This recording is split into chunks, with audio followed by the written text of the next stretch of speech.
বাঁকুড়ায় জীবন্ত কালী পুজো, বাড়ির বড় বৌমাকে কালী রূপে পুজো করা হয়। বিস্তারিত জানাবো এই প্রতিবেদনে। বড় বৌমা তিনি দেবী রূপে পূজিত হচ্ছেন। এই পূজা প্রায় 40 বছর ধরে হয়ে আসছে। বাঁকুড়ার মির্জাপুরে জীবন্ত শ্যামামা বাড়ির বড় বৌমাকেই পুজো করা হয় মা কালী রূপে। বাঁকুড়ার ইন্দাসের মির্জাপুর গ্রামে প্রজন্মের পর প্রজন্ম ধরে চলে আসছে এক অনন্য কালী পুজোর প্রথা। এখানকার 7টা পরিবারের কালী পুজোয় মৃন্ময়ী প্রতিমা নয়, দেবীর আসনে পূজিত হন পরিবারের বড় বউ। দীপান্বিতা অমাবস্যায় অনুষ্ঠিত এই পূজায় রক্ত জবা ফুলের মালা, কপালে রক্ত চন্দনের তিলক আর ঐতিহ্যবাহী দেবীর সাজে সজ্জিত হন বাড়ির বড় বউ, যিনি সেই দিন মা কালী রূপে পূজিত হন।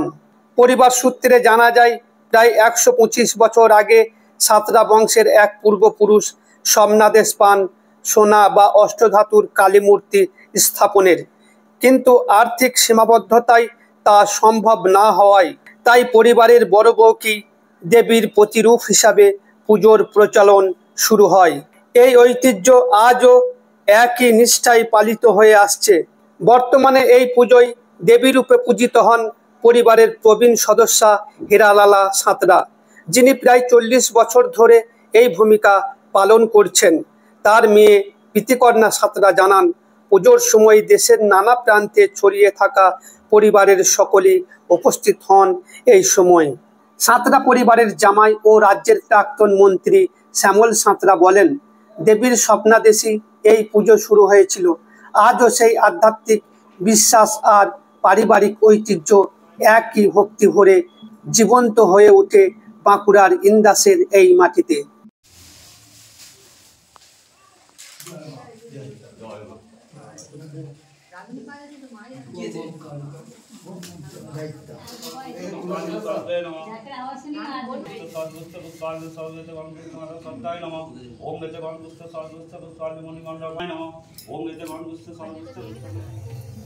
এখানে পৈতৃক আমাদের মোটামুটি বরাবরই পুজো হয়। আজকে ধরুন 39-40 বছর ধরে এই চলছে আমাদের এই পুজো। মানে আমার মা, মানে মাকেই পুজো করা হয়, আমরা এটাই জানি। মানে আমাদের কালী, মানে আমাদের ফ্যামিলি সবাই এটাতেই সন্তুষ্ট। এই সে এখানে যিনি পূজিত হন, অন্য জায়গায় মূর্তি হিসেবে পূজিত হন, এখানে আপনার যে মা পূজিত হচ্ছেন, আমরা কতদিন দেখে আসছি? আর 39-40 বছর ধরে দেখে আসছি। আমার বয়সে মনে হয় 40 বছর হয়ে গেল। এটা কি একটু অলৌকিক টাইপের লাগে না আপনাদেরকে? অলৌকিক লাইভগুলো মানে মোটামুটি এটা মানে বরাবরই চলে আসছে আর কি। কতটা উৎসাহ রয়েছে? এই উৎসাহ সবাইকার, আমাদের মানে ফ্যামিলি সবাই এটাতেই মানে বংশ পরম্পরা হিসাবে চলে আসছে। আমার বাবা, যিনি মানে এই ঠাকুরের জল না দিলে, ফুল না দিলে পুজো হয় না, তিনি এখন অসুস্থ, ডায়ালিসিস চলছে 7 মাস ধরে। কিভাবে পূজিত হন যদি বলেন? মানে আমার বাবাই হচ্ছে মেন, মানে বাবাই পূজা করে। বাবাই এই ঠাকুরের জল না দিলে কেউ পুজো করতে পারে না, বামুনও পুজো করতে পারে না। বাবাই এক অসুস্থ, মানে বাবা তাও এই জন্য আজকে ডায়ালিসিস করিয়েছে। এই পুজোর দিনে এসে বাবা পুজো করলো, তারপরে পুজো করলো।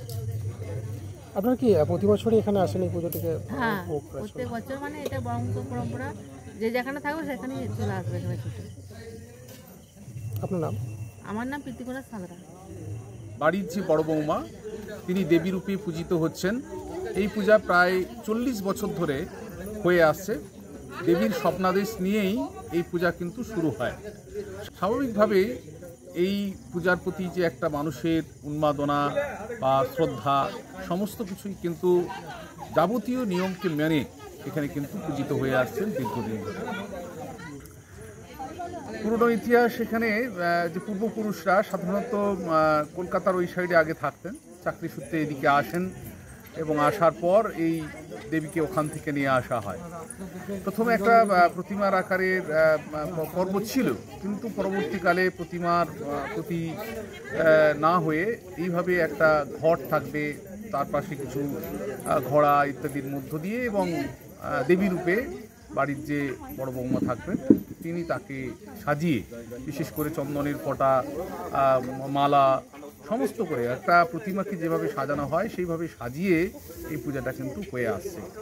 তো স্বাভাবিকভাবেই এই রীতিকে মান্যতা দিয়েই আজকে প্রায় 40 বছর অতিক্রান্ত হয়েছে এবং দূর দূরান্ত থেকে বহু মানুষ এখানে আসেন।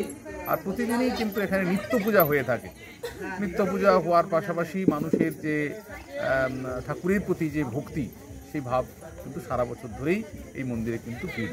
আজকে কীভাবে পূজিত হলেন? আজকে একটা মানে ঘট নিয়ে আসার পর তারপরে ওনার একটা স্বাভাবিক ঘট কেন্দ্রিক একটা অবস্থা নিয়ে তিনি আস্তে আস্তে এখান থেকে বেদিতে, অর্থাৎ যে মঞ্চ রয়েছে সেখানে গিয়ে তিনি স্থিরভাবে দাঁড়ান। প্রায় 3 থেকে 4 ঘন্টা ধরে যে পূজা হয় সেভাবেই তিনি কিন্তু দাঁড়িয়ে থাকেন। তো এটা একটা অলৌকিক পর্যায় ছাড়া কখনোই কিন্তু সম্ভব নয়। তো সেই বার্তা নিয়েই কিন্তু আজকে একেবারে সিদ্ধ মতেই যে কালী পূজা, সেই পূজা কিন্তু হয়েছে। এটা কি বংশ পরম্পরাভাবে এভাবে চলে আসছে? হ্যাঁ, এটা বংশ পরম্পরা ধরেই চলে আসছে। ওনার যে শাশুড়ি মা ছিলেন উনি আগে পূজিত হতেন, তারপর উনি পূজা করে আসছেন। তো এইভাবেই বংশ পরম্পরা ধরে যে ধারা, সেই ধারাটা কিন্তু চলে আসবে বা এতে বাড়ির সকলেই কিন্তু উৎসাহী, যে এই ধরনের একটা পুজো, প্রতিমার পরিবর্তে একজন মানবিকের রূপে পূজা করা, সেটা একটা মানে আমাদের কাছেও একটা প্রাপ্তি বলে মনে করি। কারণ আমার মনে হয় যে এটা এর আগেও রামকৃষ্ণ দেব তিনি মা সারদা দেবীকে পূজা করেছেন। তো স্বাভাবিকভাবে এটা কোনো অলৌকিক জায়গা বলে আমাদের কাছে নয়, যে কোনো সময় এটা হয়ে থাকে বিভিন্নভাবে। তো সেই স্বাভাবিক নিয়মেই চলছে।